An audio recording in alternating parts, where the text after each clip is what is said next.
Assalamualaikum warahmatullahi wabarakatuh. Anak-anak sekalian rahimakumullah, yang Bapak banggakan, anak-anakku kelas 9C terutama. Alhamdulillahirabbil alamin, pada sampai saat ini kita masih diberikan kesehatan oleh Allah Subhanahu wa taala.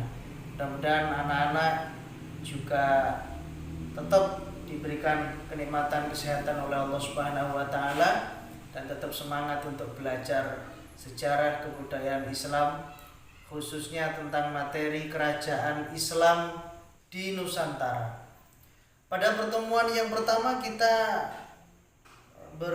membicarakan tentang kerajaan Samudra Pasai, yang kedua kerajaan Demak, yang ketiga kerajaan Pajang. Dan pada pertemuan kali ini Bapak akan menceritakan nanti tentang kerajaan Banten di Jawa Barat. Baik anak-anak, simak dan ikuti cerita Bapak dengan sebaik-baiknya.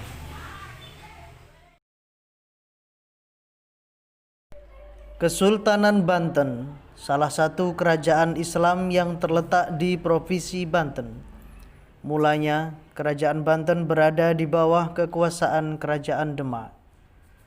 Namun, Banten berhasil melepaskan diri ketika kerajaan Demak mengalami kemunduran. Pendiri Kesultanan Banten adalah Syarif Hidayatullah atau Sunan Gunung Jati, yang setelah itu pemimpin Kesultanan Banten selanjutnya diserahkan kepada putranya, yakni Sultan Hasanuddin, yang memerintah pada tahun 1522 sampai 1570. Sultan Hasanuddin berhasil membuat Banten sebagai pusat perdagangan dengan memperluas sampai ke daerah Lampung, penghasil lada di Sumatera bagian selatan. Pada tahun 1570, Sultan Hasanuddin meninggal. Kemudian kepemimpinan dilanjutkan oleh putranya, yakni Maulana Yusuf, pada tahun 1570 hingga 1580, yang berhasil menaklukkan kerajaan Pajajaran pada tahun 1579.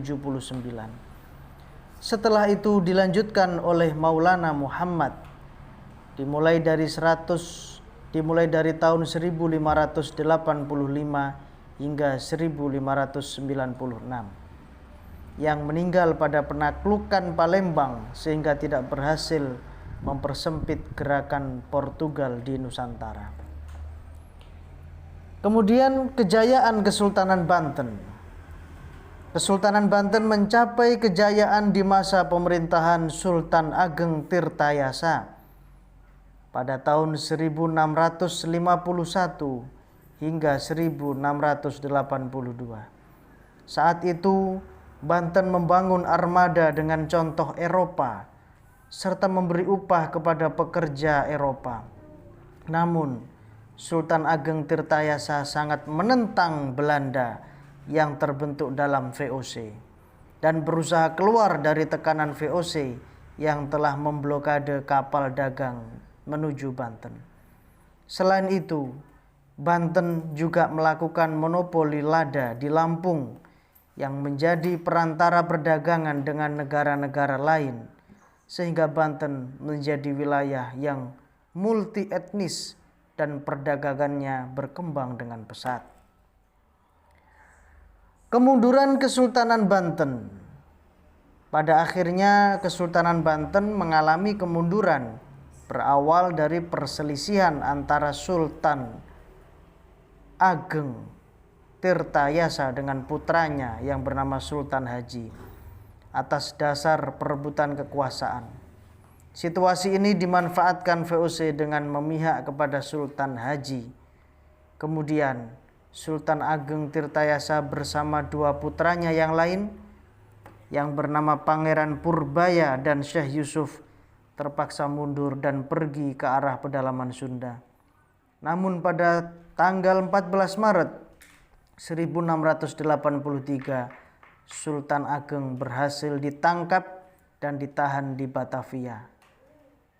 Dilanjutkan, Syekh Yusuf juga berhasil ditawan oleh VOC dan Pangeran Purbaya akhirnya menyerahkan diri. Atas kemenangannya tersebut, Sultan Haji memberikan balasan kepada VOC berupa penyerahan Lampung pada tahun 1682. Dan terdapat juga surat perjanjian bahwa hak monopoli perdagangan lada di Lampung jatuh ke tangan VOC. Yang akhirnya VOC menguasai Banten sehingga pengangkatan Sultan Banten harus mendapatkan persetujuan dari Gubernur Jenderal Hindia Belanda di Batavia. Maka terpilihlah Sultan Abu Fadil Muhammad Yahya sebagai pengganti Sultan Haji berikutnya.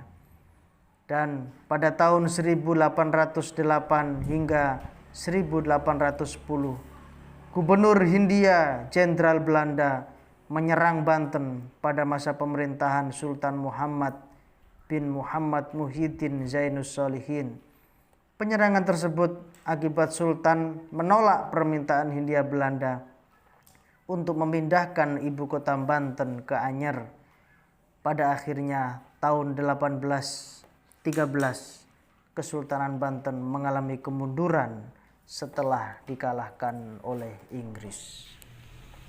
Baik anak-anak, alhamdulillah setelah apa yang Bapak sampaikan tadi, Bapak ceritakan tentang kerajaan Banten.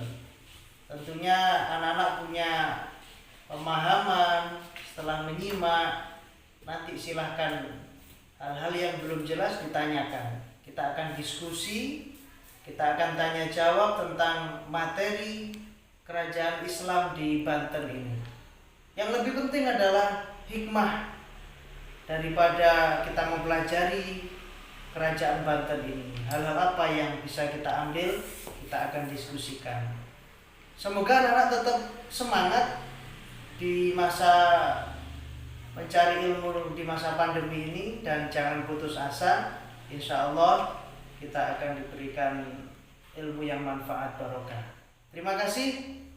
Wassalamualaikum warahmatullahi wabarakatuh.